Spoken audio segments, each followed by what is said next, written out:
মূলত আমাদের সীমানা এখানে পর্যন্ত আসছে। আমরা এখান থেকে 3টা পয়েন্ট মিলেছে, আবার এখান থেকেও 3টা পয়েন্ট মিলেছে, 1 point 2 point 3 point 4 point 5 point মিলে হয়েছে, কয়েকটা দাগ মিলানো হয়েছে। এখন আমাদের এই দাগটা ঠিক আছে, এটা রাস্তাটা এই দাগের মধ্যে পড়ছে, রাস্তাটা এই দাগের মধ্যে পড়ছে।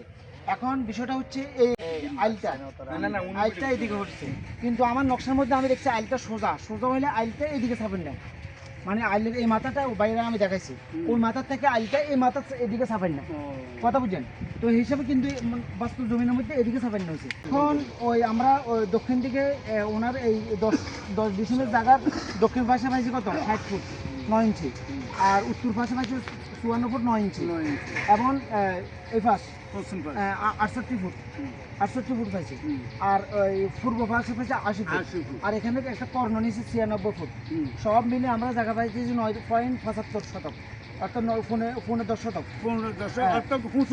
25 কম। এখন 25 যদি আমরা ওদিকে নিই তাহলে সেখানে 1 ফুট 3 ইঞ্চি বা 4 ইঞ্চি আসে, কথা বুঝছেন?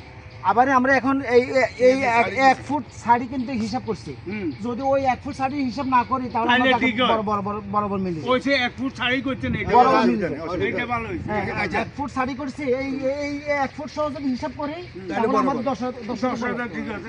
1 ফুট শাড়ি করছেন, এটা ভালো, এটা ভালো।